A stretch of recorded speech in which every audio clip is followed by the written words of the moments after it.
अस्सलाम वालेकुम। सबसे पहले मैं आप सबसे रिक्वेस्ट करूंगा आप मेरा चैनल सब्सक्राइब करें फॉर मोर वीडियोस। तो आज का जो हमारा टॉपिक है वो है लॉ गेट के कुछ सवाल है जो पहले आ चुके हैं। तो सबसे पहले जो हमारा सवाल है वो ये है कि एडवोकेट और क्लाइंट के दरमियान जो गुफ्तगू होती है उस गुफ्तगू को किस आर्टिकल के तहत प्रिविलेज हासिल है। तो हमारा जवाब है इसमें ए, आर्टिकल 9 के तहत उसे हासिल है प्रिविलेज। उसके बाद जो हमारा सवाल है वो ये है कि कॉम्पिटेंसी ऑफ विटनेस कौन डिटरमाइन करेगा, प्रोसिक्यूशन, अक्यूज्ड, विटनेस या कोर्ट। तो ये इम्पोर्टेंट सवाल है। जो इसका जवाब है वो है डी, कोर्ट डिटरमाइन करती है कॉम्पिटेंसी ऑफ विटनेस। उसके बाद जो हमारा सवाल है वो ये है कि कोई भी विटनेस होता है जब उसे अपोजिशन पार्टी सवाल करती है तो उसे क्या बोला जाता है। हमें इसमें 4 ऑप्शन दिए गए हैं। तो जो इसमें ऑप्शन है वो है बी, क्रॉस एग्जामिनेशन। उसके बाद जो हमारा सवाल है वो ये है कि कब अक्यूज़ जो है रिफ्यूज़ कर सकता है टेस्टिमोनी से। तो इसका जो जवाब है वो ये भी काफ़ी इम्पोर्टेंट सवाल है बेसिकली। तो इसका जो जवाब है वो है डी, ये सारे इनकार कर सकते हैं। उसके बाद जो हमारा सवाल है वो ये है कि वैसे तो ओपिनियन इतना मायने नहीं रखता कोर्ट में, मगर कुछ ऐसे ओपिनियन होते हैं जो बहुत इम्पोर्टेंट होते हैं। तो इसका जो जवाब है वो है ए, एक्सपर्ट्स ओपिनियन।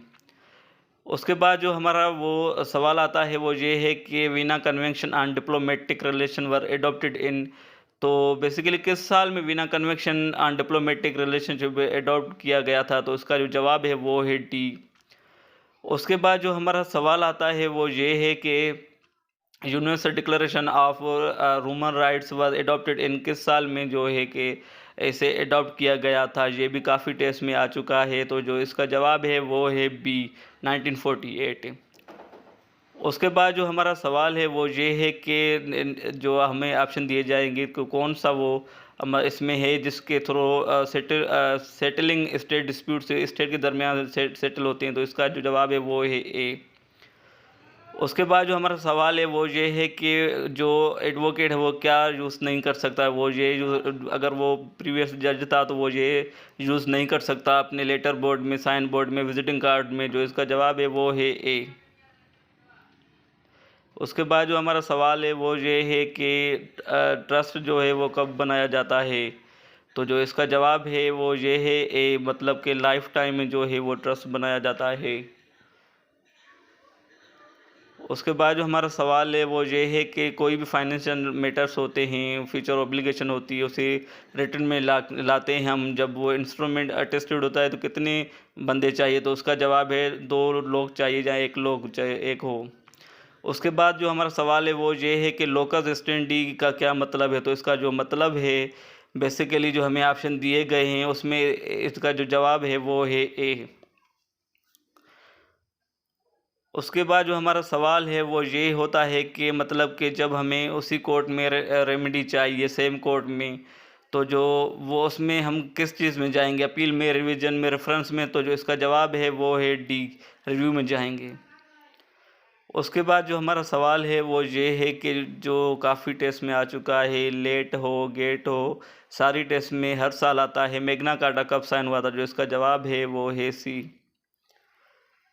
उसके बाद जो हमारा सवाल है ये भी काफ़ी टेस्ट में आ चुका है। तो मोस्ट इम्पोर्टेंट सवाल है कि यूएसए कॉन्स्टिट्यूशन में कब औरतों को वोट का हक दिया गया था। तो जो इसका जवाब है वो है बी। उसके बाद जो हमारा सवाल है वो ये है, बहुत सिंपल सवाल है, एफआईआर का क्या मतलब है। एफआईआर का मतलब है फर्स्ट इन्फॉर्मेशन रिपोर्ट। उसके बाद जो हमारा सवाल है वो ये है कि पीएलडी फुल फॉर्म क्या है। तो उसका है पाकिस्तान लीगल डिसीजन से। उसके बाद जो हमारा सवाल है वो ये काफ़ी टेस्ट में आ चुका है कि burden of proof criminal cases में किस पे होता है। तो उसका जवाब है प्रोसिक्यूशन पे होता है बर्डन ऑफ प्रूफ।